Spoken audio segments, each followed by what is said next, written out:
But coming up later, Dr. Suprijanto will host the rest of the talk and discussion.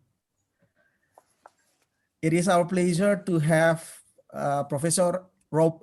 F. Mudde, Professor of Multiphase Flow and Distinguished Professor of Science Education, Executive Board of Delft University of Technology. And we are currently holding the discussion series on Excellent Research Culture, Volume 5, with the topic, Scientific Excellence is a Process, not a State.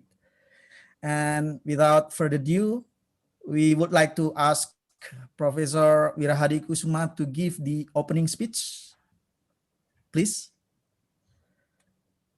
Ya, terima kasih Pak Willy.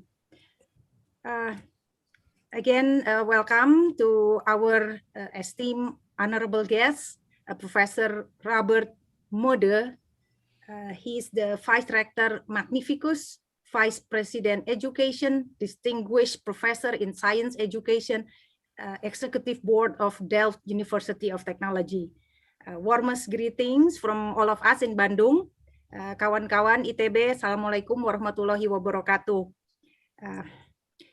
Institut Teknologi Bandung has worked very hard to make contributions in the advancement of science and technology through our academic and research excellence as well as community engagement programs. In our 101-year journey, ITB has been the national leader in advancing science, technology, art, social, and humanities as well. However, as an adaptive learning community, we understand the need to always improving ourselves. So one of our efforts is today, we are hosting one of the discussion series, inviting prominent speakers such as yourself, Professor Mudde, to learn more, particularly on how to further build our excellent academic and research culture.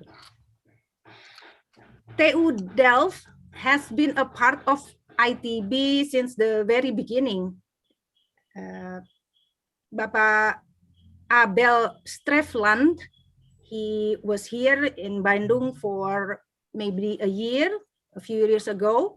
In his book titled The Shared History of TU Delft and Bandung Institute of Technology, he explains that on July 3rd, 1920, the first rector of the college in Bandung, Professor Jan Klopper, in his speech, he wished to model the Bandung Technical College on Delft.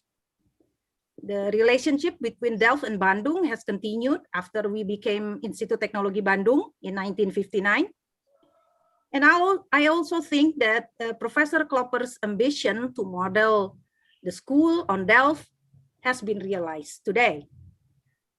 And to continue our tradition, we will always preserve a campus with academic atmosphere that is open to new ideas and experiences, critical and visionary thoughts, accompanied by attitudes that uphold academic freedom in scientific and cultural diversity.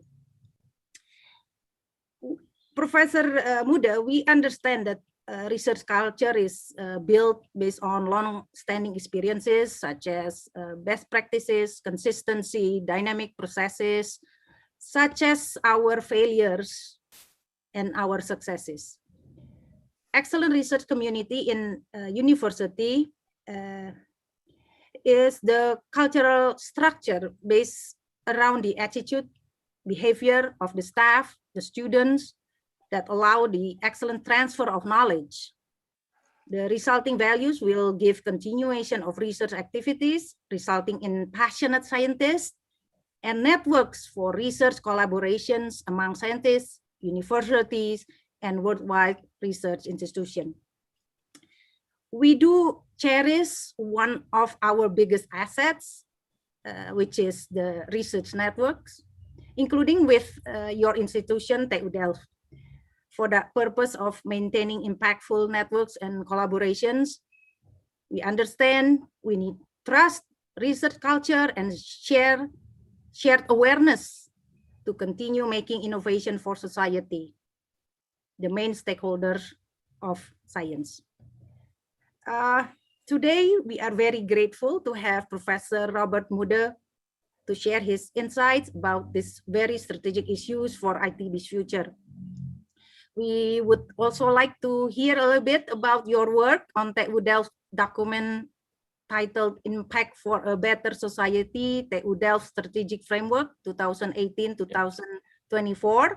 Maybe we can pick up some things from your work there. And finally, I hope this presentation could inspire all of us, in spite of our exhaustion during this very, very difficult time, because we believe that with every difficulty, there is a relief. We will continue striving together and always be hopeful for better tomorrow. Wassalamualaikum warahmatullahi wabarakatuh. Terima kasih. Waalaikumsalam. Thank you very much, Professor Wirahadi Kusuma, for the warm welcoming. Before we begin, shall we take a group photo with Professor Mudde, real quick? And for participants, kindly make yourself visible. Pak Yanto, you may start. Okay. 1, 2, 3. Next page. 1, 2, 3. Next page. 1, 2, 3. Next page. 1, 2, 3. 1, 2, 3. Okay, done, Pak. All right, moving on. We are about to start the talk. I will pass on to Dr. Suprijanto to host the talk. Please, Dr. Suprijanto.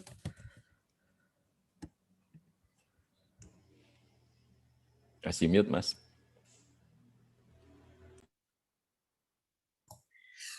Okay. Okay, thank you, Dr. Denny, and also thank you for our rector, Professor Reni, to give opening remarks today. And I am introduce myself. I am Suprijanto. I will give as moderator on this talk today. And first, Assalamualaikum warahmatullahi wabarakatuh. Good afternoon for our colleagues that join with discussion sharing on accelerated research culture today, and also for Prof. Mudde. I guess now in Delft, still in the morning. Good morning, Goedemorgen for the Netherlands. As we mentioned before, we have a special guest, Professor Mudde from Delft, University of Teknologi, TU Delft, Netherlands. So before Prof. Mudde will give a keynote talk, I will give a short introduction, CV Prof. Mudde. So currently, Prof. Mudde has a vice rector manifest, vice president education in executive board TU Delft since 2018, and he also professor in Multiphase flow and distinguished professor of science education. He also the executive board of the Royal Netherlands Society of Engineers. And Professor Mudde has a long track record at TU Delft. He has filled various scientific and managerial positions with the university since 1988 until his appointment as Vice Rector Magnificus. He was interim chairman of the Imaging Physics Department of the Faculty of Applied Science and headed the TU Delft Teaching Academic and Teaching Lab. So he also played a leading role in the development of the TU Delft vision on education as chairman of Education Task Force in the run-up to the institution plan impact for the better society TU Delft strategic framework 2018 and 2024. So Before I give time to Prof. Mudde, a general rule, after Professor Mudde give a lecture, we invite our college, if have any question, please to write on the chat room or the raise hand. Now I invite Prof. Mudde to give a keynote talk. So now time is yours. Please, Prof. Mudde, to give a keynote talk today. Thank you very much. Good afternoon, everyone. I'll share my screen, try to do that so that you don't have to constantly look at my face, but have some images with what I'm telling. See whether I can get that working. All right, I hope that you now can all see my PowerPoint presentation. Thanks for having me online for this event on the occasion of the centennial celebrations of the Bandung Institute of Technology. First of all, I would like to offer ITB my belated congratulations. Let me see whether this works for the next sheet. Yep. It's an important anniversary. Unfortunately, the COVID crisis meant that many events could not take place or were delayed. I would have loved to come over to Indonesia to join celebrations in person, but that was unfortunately not possible. I hope to be able to make that journey somewhere in the future. Things are still very uncertain, however, and we can only hope for better times ahead for all of us. One thing we learned since last year, though, is that it is still possible to organize meaningful events online. And that even means that people who might not have been able to join in a real-life event can now join online. So I'm proud and honored to be able to be with you here today, even if it's not in person. Of course, ITB and TU Delft have a strong bond that has survived over many years and can withstand a distance of halfway across the globe. We share a long history. Over the years, professors and students from TU Delft have found their way to ITB and vice versa. And we have collaborated on many research topics. And we hope to continue to do so for at least another 100 years. And that brings me to something else to share, and that's also today's subject: scientific excellence. As I indicated in my title, I don't believe you can, at some point in your career or in your history as an institution, attain a state of excellence and then sit back and relax. Our search for excellence is an ongoing process rooted in our academic culture, a culture in which we encourage people to challenge themselves and where they receive the necessary support to do so. A culture in which we continually discuss what excellence is and how we can improve ourselves as researchers and as educators. Excellence, then, is not a World Cup or an Olympic medal, admirable as those achievements are. It's not a goal, but it is in fact a means to an end. At TU Delft, we believe we should not only be good at what we do, but what we do should also be good for something. Ultimately, we want our work to make the world a better place. That goal hasn't always been as clear as it is now. For many years, we would measure our position on the excellence scale by more traditional means. The number of publications and citations in high-ranked journals, for example, and our place in international rankings. We still value those things up to a point. We still publish our research naturally, and we are proud of our place in international rankings, but these are not goals as such. The same goes for our education. We could send out new generation of well-educated engineers into the world and be proud of their number and of their grades. But whether they would then use their knowledge to develop irrigation projects in, say, sub-Saharan Africa, or to design bigger, better and faster sports cars was really up to them. We now aim to train socially responsible engineers and hope they will continue on that path once they graduate. That's not just our merit. Our thinking was also influenced by students and young researchers who joined us with new ideas. and it was more of a gradual and reciprocal process than a single decision. So, over time, our perspective shifted. Much as the world around us changed, and we are now facing a complex set of often interlinked threats to our global future. In a way, technology change leading to ever-increasing industrialization can be said to be at the heart of that. We can and should now turn science and technology in directions that will actually mitigate some or all of those global threats. That is why we see it as our mission to create impact for a better society. And the more we excel, the better we will achieve that goal. Now, around the time we realized that our mission as an organization should be to create impact for a better society, we realized something else. To solve global problems like climate change, we can work on a global scale, engage in international collaboration, travel far and wide to gather information and knowledge. We still do these things to some extent. However, we also have a footprint here in Delft and in the region. So let us not forget that challenges can lie close to home, and we can start having an impact right on our doorsteps. To give you an example, Amsterdam. Our capital city is known for its many historic canals, but what many people visiting the cities don't know is that a lot of these quay walls are in urgent need of repair.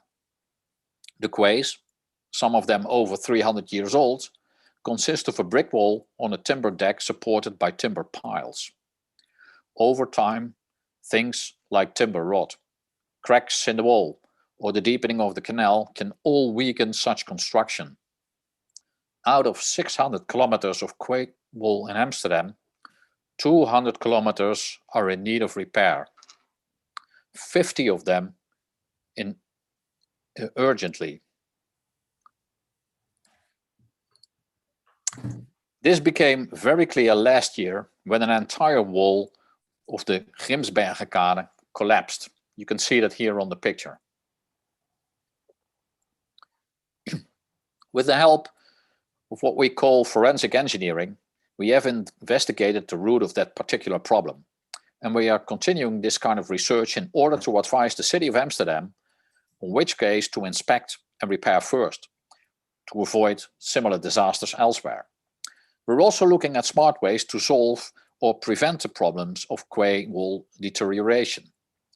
That isn't always easy because you cannot, for example, simply stop heavy good traffic in the city, as you need trucks for garbage collection or stocking of local supermarkets. City life continues no matter what. Moreover, Amsterdam is also looking to become CO2 neutral. But a lot of historic buildings are not very energy efficient. So why not combine the two and replace broken walls with innovative quay walls that include a heat exchanger? That way heat from the Amsterdam canal water could be collected in summer, stored in the subsurface and be used in the winter. Here we have a typical Dutch problem, but the knowledge and solution that came out of these projects could well be used elsewhere in the world. Now, when I say we in this example, I don't just mean we at TU Delft. This is a project we are combining forces with other university and research institutes and the city of Amsterdam. In the context of AMS, the Amsterdam Institute of Metropolitan Studies. This is something we are doing more and more. In fact, we are going even further. That is because we have realized that in dealing with the major challenges we are facing in the world, challenges like climate change, the energy transition, increasing urbanization, and an aging population, we need more than just technology. We can only solve such complex and interlinked problems if we pool all our scientific resources. We also need medical science, as well as the social sciences and humanities. So, in recent years, we have started a far-reaching collaboration with the universities and medical centers in our region, Rotterdam, Erasmus, and Leiden. It's collaboration that goes beyond interdisciplinary or multidisciplinary research. We try to work no longer side by side, but we want to merge our efforts so that we look at complex challenges in a more holistic way. Take, for example, our projects in the city of Rotterdam, where we are looking at improving the city as a living community with all its aspects. We work on issues related to urban inequality, such as health, debt, and housing. Together with social scientists, we look at this from new perspective. For example, can you design neighborhoods in such a way that the area increases opportunities for the people living there? We're also looking at the future of the port. Here, the energy transition means great changes for port management, for the chemical industry, and for the city and its people. We're also working with Erasmus University on the relationship between port and city. And then there is the issue of climate change. Rotterdam will have to adapt to rising sea levels. We are now, amongst others, working on a new system for climate monitoring. And we are exploring the links between climate and the spread of mosquito-borne diseases. Like in Amsterdam, what we are doing in Rotterdam has local and regional implication, but can certainly also benefit other Delta regions across the world. That is as it has always been. In the past, Dutch and Delft engineers gained an international reputation for the Delta works, the extensive flood defense system that protects the south of our country against floods. That reputation for water management expertise meant that after Hurricane Katrina, the US asked for help from Dutch experts. Starting off in your own region, therefore, doesn't mean you can't export your knowledge elsewhere. One thing is abundantly clear. Hardly any problem can be solved by a single discipline. So the complexity of the challenges we work on means that within our organization, we are working more and more along thematic lines. Researchers from all engineering disciplines group around themes like climate, energy, health, biotechnology, or transport. To encourage and support this, we have set up virtual institutes for these themes, where they can work on joint projects. Another way in which we deal with this complexity is the setting up of joint research lab. By the end of this year, we will have established 24 dedicated TU Delft artificial intelligence labs. In these labs, experts in artificial intelligence foundations will work together with experts in IA challenges. So people working on IA and people working with IA, for example, researchers in machine learning will work together with material scientists on analyzing of existing materials and the development of new materials. Collaboration is key. And in achieving the standard of research, we need that to fulfill our mission. Our graduates will also be working in such multidisciplinary environments on the same complex challenges. So all this has implications for education too. Take, for example, aerospace engineers who start working in the aviation industry. We cannot simply train them to become aircraft manufacturers. Although an airplane is the height of technology, it still takes many disciplines to design and build the various components like the wing, the seats, and the communication equipment.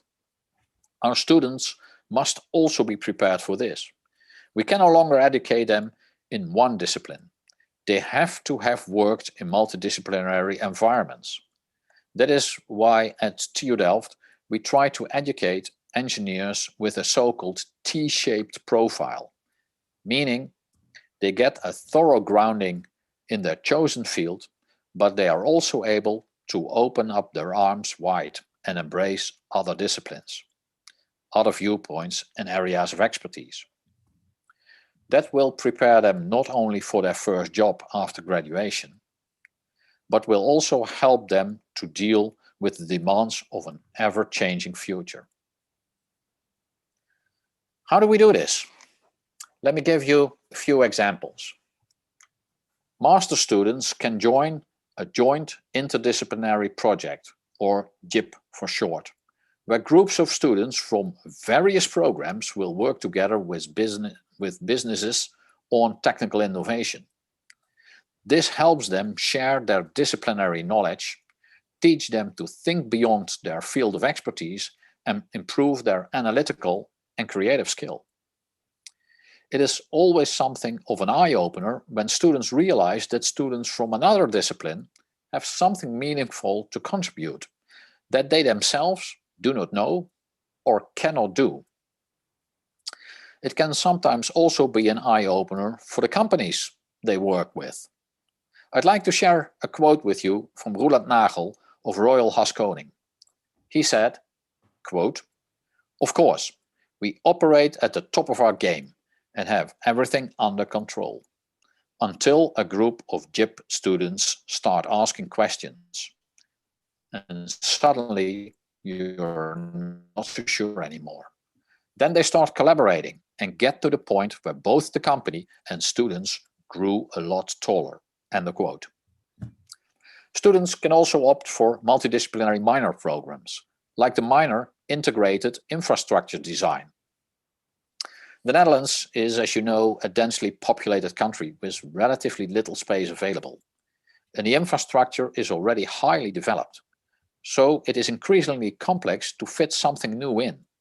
In this minor, students learn how to handle this complexity.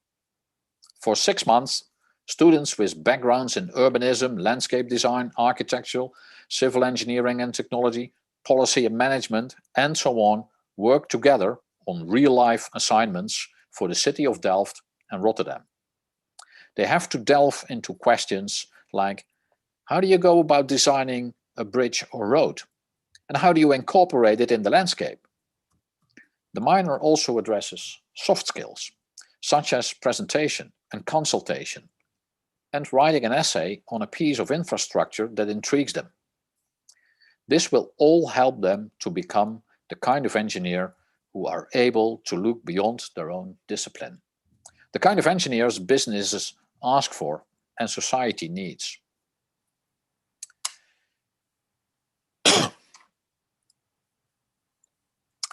Meanwhile, working in multidisciplinary teams also has consequences for the career path of our academics. We believe it must be very satisfying to work in multidisciplinary teams.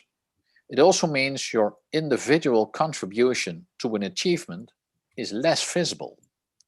It's not so easy to work yourself into the spotlights that way. That is why in the past few years, we have also been working on a new system of recognition and rewards of our academics. Since 2005, academics were judged largely on the basis of the number of scientific publications and citations expressed in the H index. We are now trying to focus more on what we consider important as an organization, not just on what will achieve the most scientific credits. Again, if we want to succeed in our societal mission, we have to focus less on individual achievements and more on collaboration. So we should also find ways and means of rewarding people for that and allowing to build a career on it. And that is quite a change from the traditional academic culture. And we are not yet there. But step by step, we're moving in the right direction. Again, we are not doing this by ourselves, because it has been a long-held wish by the entire Dutch scientific community to move away from counting of publications and citations as the only measure of excellence. And that brings me to another issue on an organizational level. we were used to a very hierarchical institution with professors and their subordinate staff, whose only chance for promotion would be when the incumbent professor would retire. We call that the German system. In recent years, we have moved away from that to a flatter organization structure for a number of reasons. For starters, it's not very inspirational for young talented researchers if you always have to work under the supervision of an elderly professor without any hope of advancement, and where you don't have the freedom to set your own research agenda and choose your own projects. It was very difficult to attract young talented people with such an organization. Moreover, such an organization also tends to create partitions between the disciplines, and that is no longer acceptable if we want to work on those multidisciplinary challenges. Those barriers have to be taken down. Now, in the United States, they have developed the PI system, where principal investigators, PI stands for principal investigators, are lead researchers with a lot of individual freedom. That system works well in some areas. It is how fundamental scientists prefer to work. So, if we want to attract international talent in that field, we will have to offer them a PI appointment. And that is what we do in part of our university. However, in engineering and design subject, teamwork has always been more important. And you will find that researchers in these areas will still flock together and form sections. The difference is that it's no longer the full professor who is in charge and determines the direction of the research. Instead, every research member is partly responsible for getting funding and projects. So a flatter organization structure generally works well for tackling multidisciplinary problems. There's another reason why we could not copy the American system throughout the university, even if we wanted to. That is because we simply don't have the kind of money that universities like Harvard and MIT have. There can be a disadvantage in our quest for excellence. We cannot bring in an unlimited amount of top researchers, as we cannot offer them millions of euros to set up their own labs. Here we are looking for other solutions. In the Netherlands, we don't have a culture yet of alumni donating large sums to their alma mater. But we have found out that our alumni and other well-wishers are often willing to donate smaller sums if they know which particular research project it is going to. They were especially generous last year when we asked them for donations to fund our specific research in ways to deal with the coronavirus. And in a new campaign, Tech for Health, we were asking for contributions for innovations in the field of healthcare.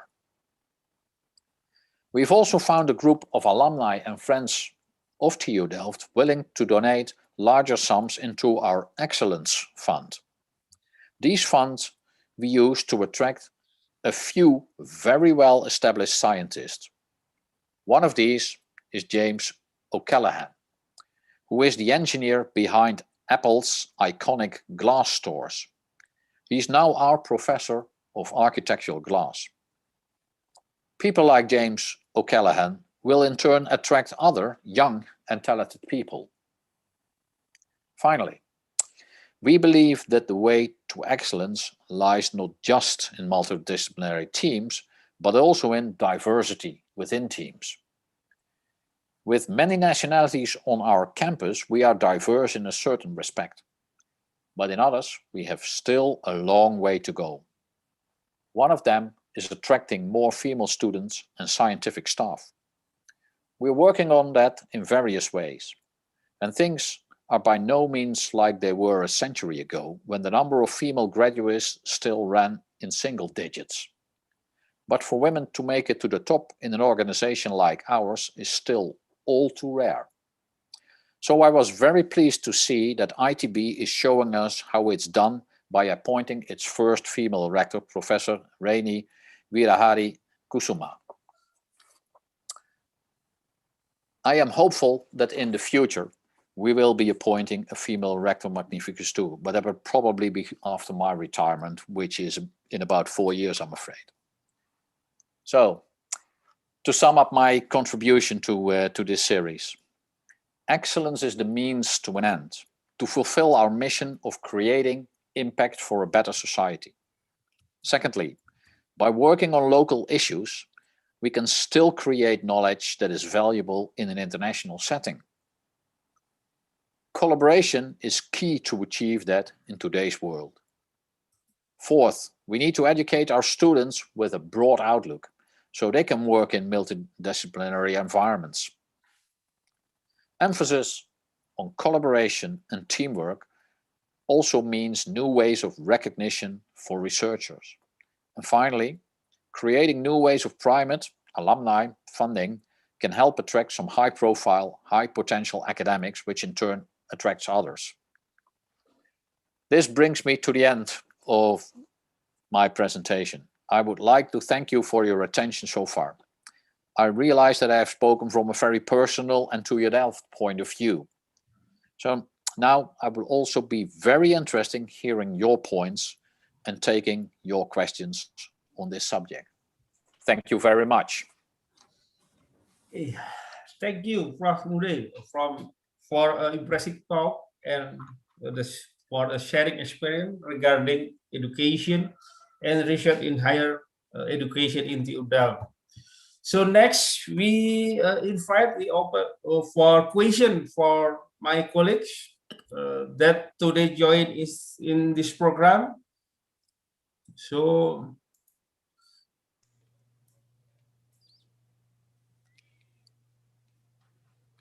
Pak Satria, Pak Satria resign, Mas. Okay, please, Prof. Satria. Still the microphone.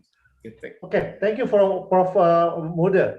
It's very inspiring, and we are glad to hear that universities such as yours also have its own problem. You know, sometimes when you refer to other university, you could see that, okay, like, you know, they're up in the sky, but you know, from your perspective, it seems that, you know, that's every institution has its own challenges, and we're glad to hear from you that, you know, you also have your own challenges. Now, a question is about, you know, solving societal problems. One of the you mentioned specific problem about this a problem in Amsterdam, which is kind of very interesting. Sometimes in a place like ours, one of the problem, because Indonesia is so diverse, we have so many problems, and sometimes we somehow feel that even we are hopeless as a scientist, as engineers, because of this bureaucracy things, you know, that we could not solve this thing because that's under the authority of certain government agencies or something else. So sometimes we just see helplessly to a problem in our society. So my question is, how could you deal with the authorities in terms of, you know, basically getting access that, yes, we are the university people, the engineers and the scientists sincerely want to basically take our part in solving societal problems. Probably you have experience how to deal with these bureaucrats. Thank you. Yeah. Thank you for this question. This is an important point if you want to be active in society rather than in your own labs. And what we notice is that making good connections with, for instance, the city of Amsterdam on a high level is very important, and that we carefully listen to what are your major problems, and that we don't come in with the idea we're going to do research here on topics that we like most. We listen carefully. The K problem of the city was brought to our attention by them. They put that on top of their list as one of the problems that they face and that they need engineering knowledge. Secondly, during the work and the research that we do, we constantly tell them what we find, what we see. So we don't work and then present an end report. Well, we talk to them and present our findings in between, and we were willing to adapt when they bring in new points in what they see. And last but not least, but a very strong part of what we do and what is very helpful, we invoke our students in the research. They are visible in the streets, they are visible in the research, and usually young people get more done. Bureaucracy for some reason melts due to their energy and the vividness that they bring in, and also the fact that they do it only for education. You know, they don't need money and so on. They just do it to help out and to learn from that, and that opens up. We did the same in Rotterdam, and we do it in the city of Delft also. We go to the underprivileged parts of the of our city of Delft with teams of students. And there is guidance from our research staff, but they are in the background. So we thrive a lot on the energy of students and PhD students. And that works. So those are the things that we try and what we learned on. As soon as we come in, here are the engineers, we're going to solve your problem. We're out within an hour. They don't listen. So we have to be modest. Thank you. You're welcome. You're welcome. Thank you. The next raise hand, Pak Edwin, please. Thank you. Thank you, Pak Suprijanto. Professor Mudde, thank you for the presentation. I have 3 questions here. One is, how can you introduce your local issues as to attract international community to use your problem solving, right? Because there are so many products, so many solutions to international problems, but how can you attract those interests? The second is, you mentioned about flat organization. So I think, what would you think about the leadership and versus the individual initiatives? Do you think that TU Delft mostly relies on individual initiative to move forward? Right? And the third one, what do you think about the difference between private sector in Netherlands versus in Indonesia, aside to the financing problems? But do you think you can identify the difference? Because we also in ITB, we also see that private funding from alumni is one of the strategic funding, but up to now we still cannot attract more attention to it from the alumni. So thank you, Pak Mudde. All right, thanks for the question. I'll try and answer them all three. It is not such that if our researchers are forced to work on local problems, they still have their own choice. And when we attract new young staff, we do that by offering them possibilities. You can join a team, you can work on this bigger problem. And what we notice is that many of the young people are really intrigued by these local big questions where you can go. Netherlands is a really small country. So it's less than an hour traveling and you're in Amsterdam. It's 20 minutes and you're in the port of Rotterdam. So what you research, you can see. You can talk to the people there. You can talk to the companies involved. So having research questions like this close by, we could have opted to, for instance, rather than researching what happens to Rotterdam, to Shanghai airport. We could have done so. But then you would have to travel 10 hours at least in a plane. And now it's, you could even bike to it if you really want. And that helps. But the bottom line is we don't enforce people. It's a choice and we make it interesting. But if somebody doesn't find it interesting and has his own ideas and funding, fine as well.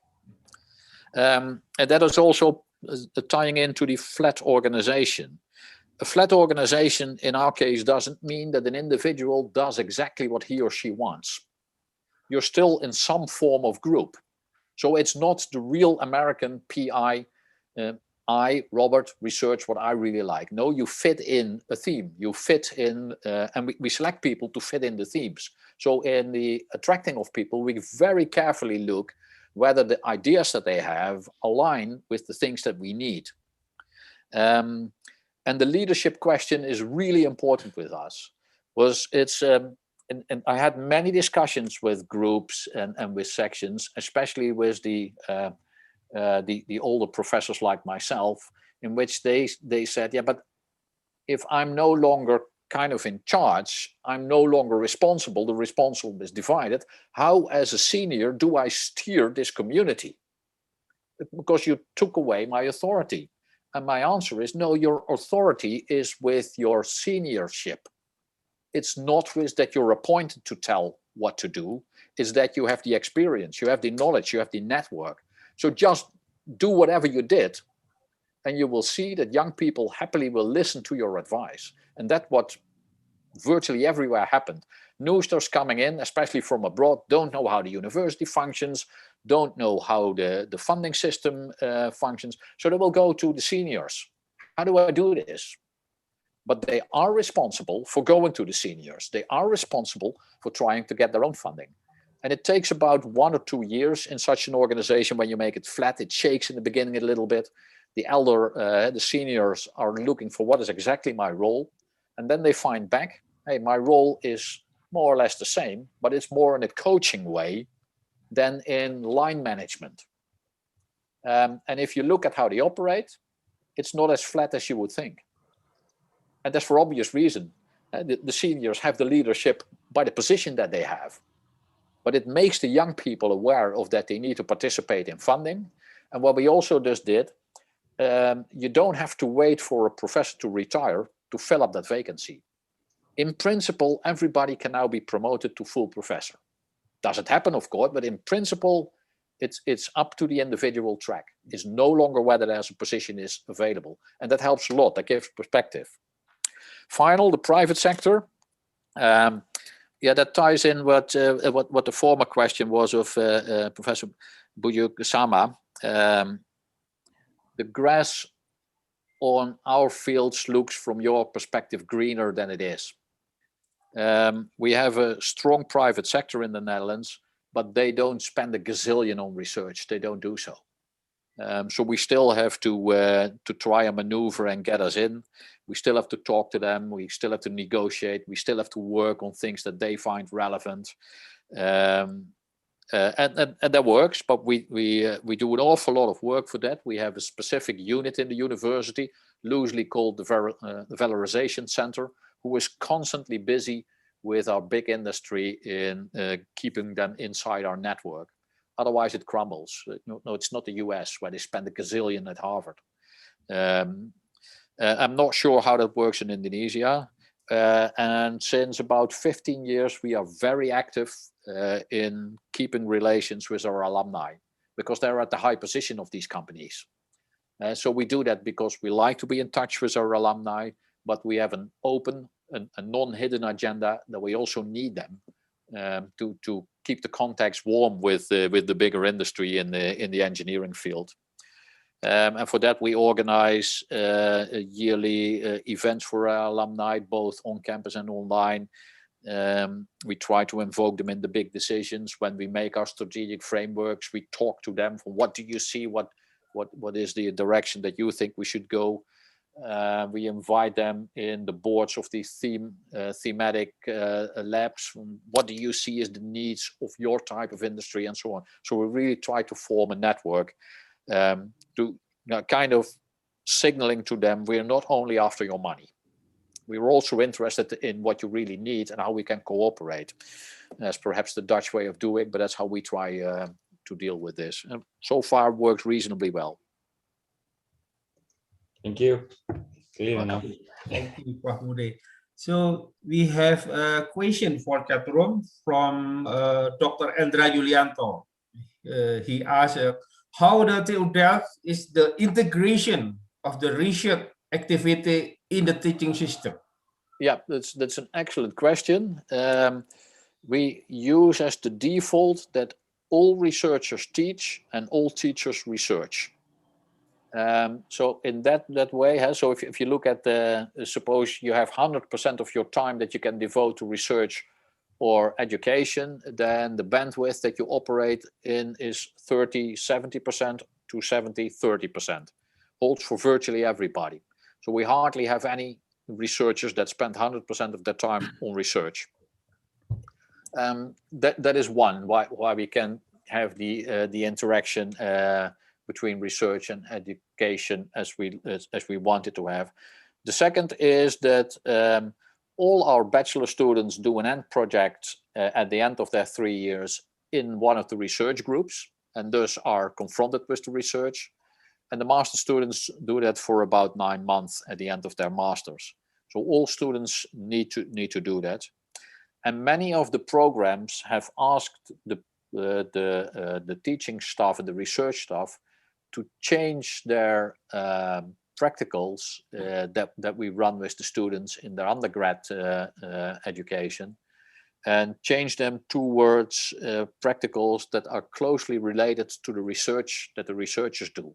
It's obviously not the same because it's a practical, but it's along the same topics and with kind of derived questions. That's another way to make sure that students on the way in the teaching get confronted with the research environment.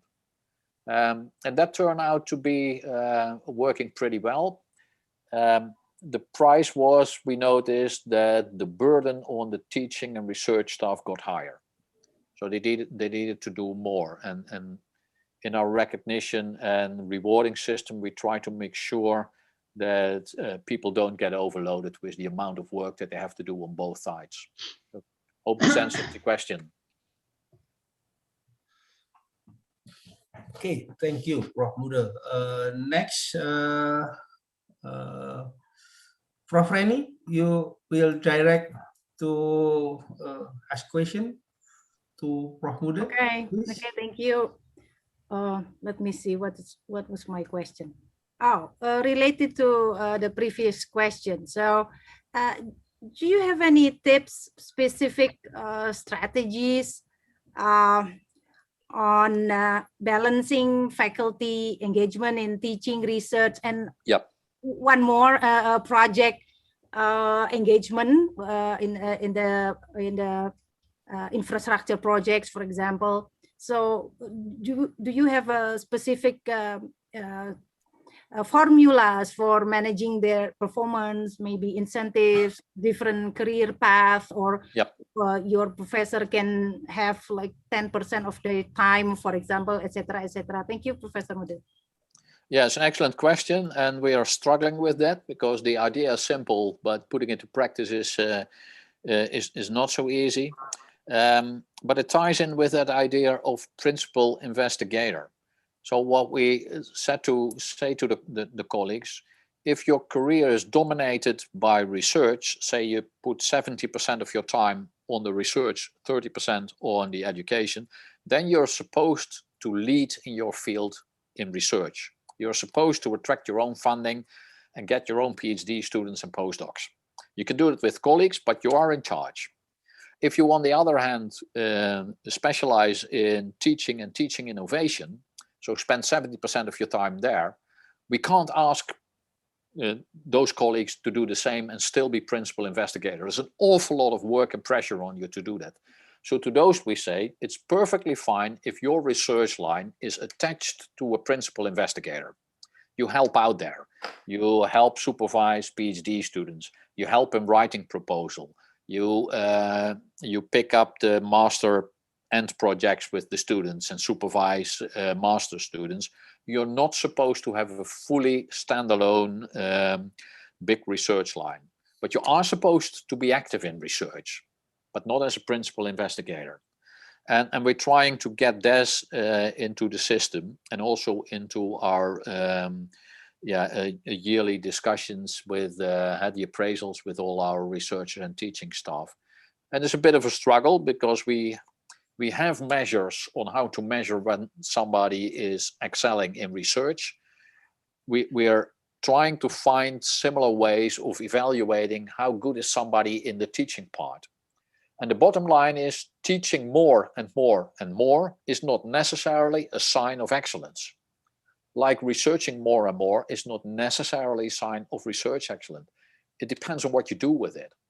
I'm not sure whether you're familiar with a framework of Ruth Graham, former UK mechanical engineer who is now traveling all over the world thinking about how to do this.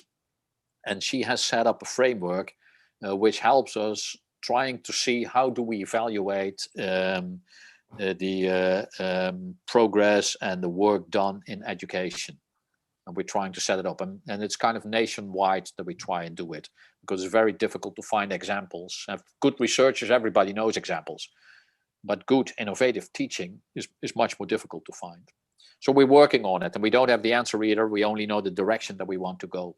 And Rainy, important to us was why we are so keen on this is we found when we made the organization flatter, the workload on the researchers got up. Because you can't, what we used to have, full professor is in charge of the finances, the rest works. Now we no longer have that. Everybody needs to write proposals. And it's an awful lot of work to do. And we saw that people had difficulties putting that in a single week. The word was out that people were working on their educational stuff only in the weekends. And that's, you can't have that. People can do that for a short period, fair enough, fine, nobody worries about it. But if you do that whole year round, then sooner or later people burn out. So we had to interfere. Okay. We had to make sure, don't do it. It's not necessary that you work day and night for the university. Exactly. It's unhealthy for you, and then it's unhealthy for the university. Yes. So that's how we try and steer this. Thank you. Thank you, Prof. Mudde. Thank you, Prof. Reni. So next, Prof. Yashid will give direct to ask question, or I read from chat. You can read it, no problem. Okay. So, Prof. Yashid have question about the engineering has been transformed from practical solution objective with the technology product orientation to the engineering science with heavy scientific objective. What is your view on this statement, and what is the effect of relevance of engineering education at this relating to economic impact? Please, Prof. Mudde. Yeah, it's a good point. What we have seen since the 2000 is that our university, which is basically a big school of engineering, became much more science oriented. The researchers that came in were much more science oriented, and the requirement to enter the university was a good track record in research. And thus the amount of colleagues with industrial experience in engineering has dropped significantly. We had good reasons to do so, because we noticed that attracting funding worked only if you had a good research track record. So it was kind of a catch. We had to change. But over the years, we also realized that the bigger things that we do is train engineers, graduating 4,000 engineers every year. That's what we do. So that means that we also in that respect try to open up positions for people who have a more engineering background.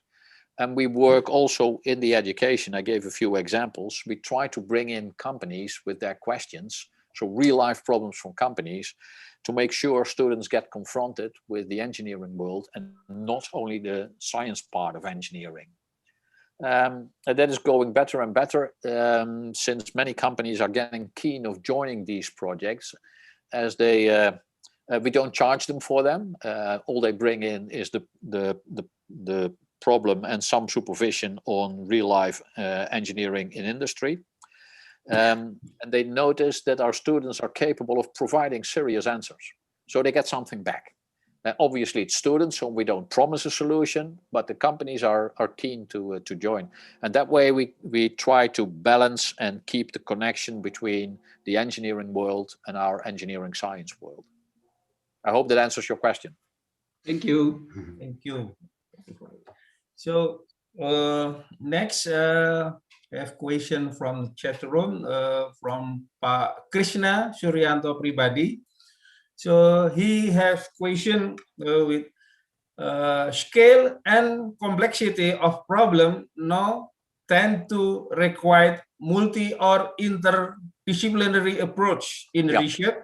Unfortunately, our tradition, organization, or institution and the rule are limiting this to happen. What is your suggestion to solve this issue? Yeah, it's a good question. We obviously face that as well.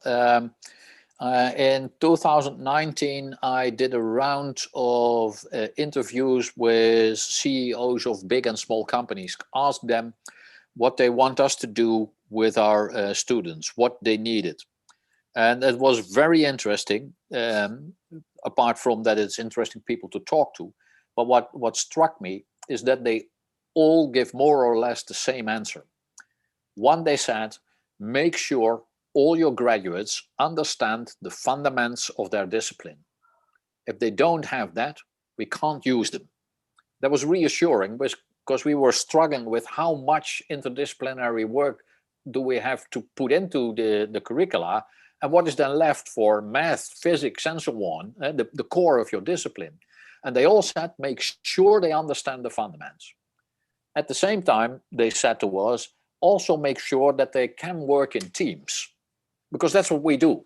There's hardly anybody working individual, and most of the colleagues in engineering, that's what they told us, work in 3 teams at the same time. And that got us thinking about these interdisciplinary projects where we make those teams, and we face the same. Curricula are kind of silo-like type of things.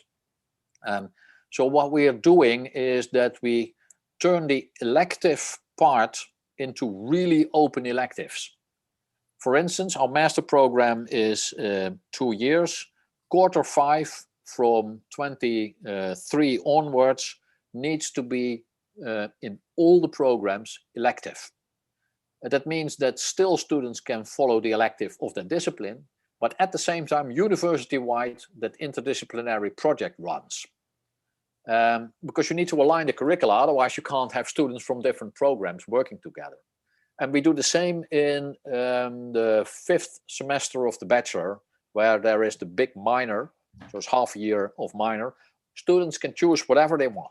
Whatever minor the university offers, they are allowed to take. And that is how we manage to get these parts into standing curricula. Because after all, if you are trained to be a civil engineer, I understand that a company said, but you need to have had mechanics because the bridge needs to stand for 30 years. So that fundament is really important. And we are managing that. So if I talk about making students more aware and working in multidisciplinary projects, we don't try to turn them into people who understand all these disciplines. That's undoable. We want them to be able to cooperate as an aerospace engineer with somebody in biotechnology and be able to communicate and be able to bring in both what you know. That's how we try to do it, because I recognize what you say. We have the same. Thank you very much. Thank you. Very interesting. So we now we have still have one question from Pak Bonar Marbun. So the question is related with the PISA results from a student in Netherlands. So the main question this situation is a little bit different with the problem for student in Indonesia. What do you see with this challenge? Yeah, that's a very good point, because as a university we are obviously at the end of the education chain. So we really rely on what elementary and high school has done, as that is our starting point. But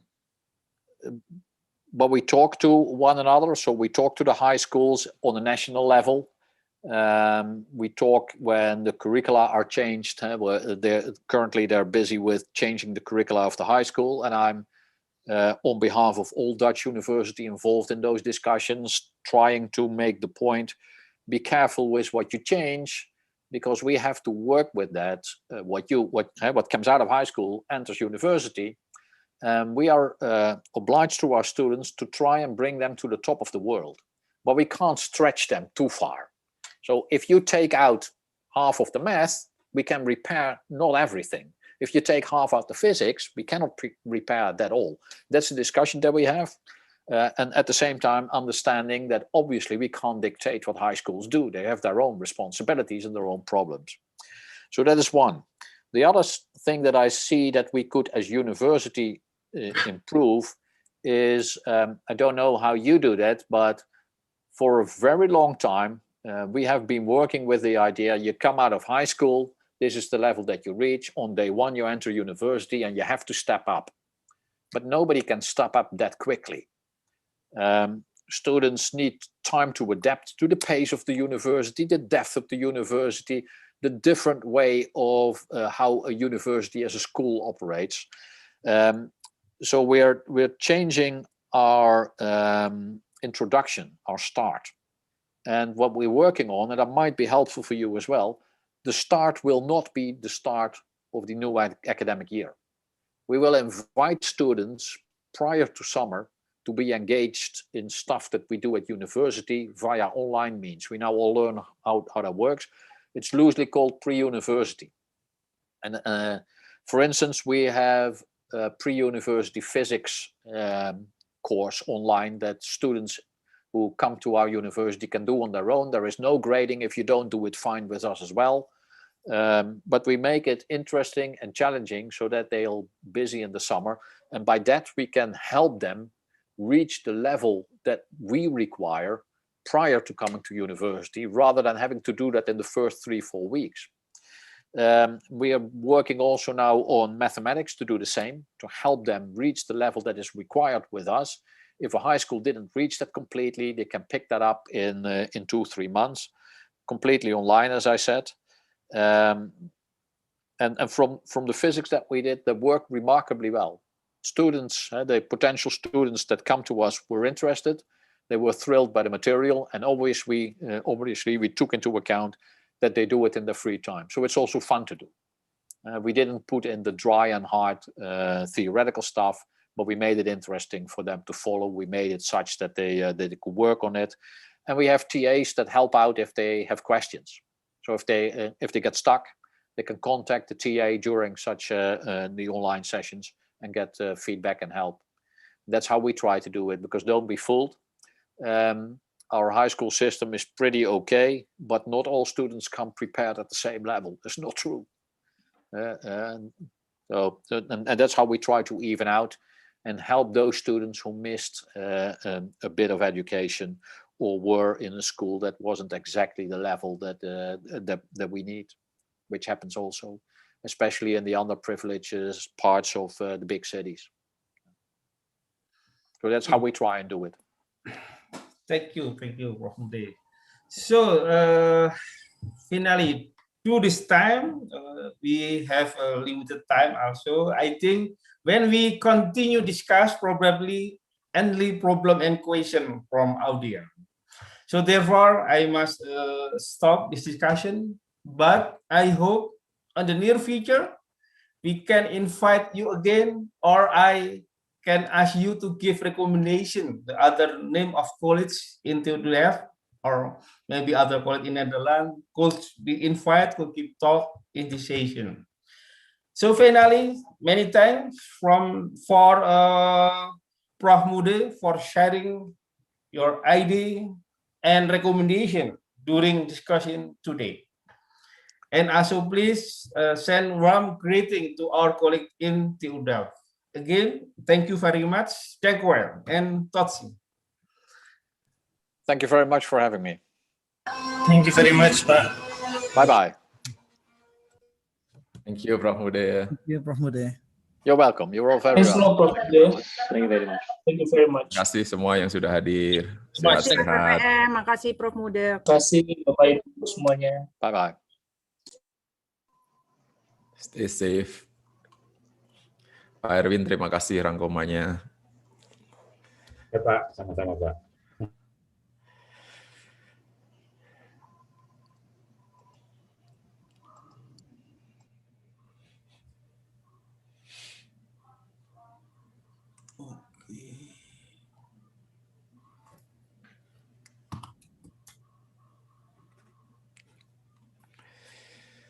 Terima kasih Bapak Ibu. Terima kasih Pak Joko. Sehat-sehat. Terima kasih Pak Supri.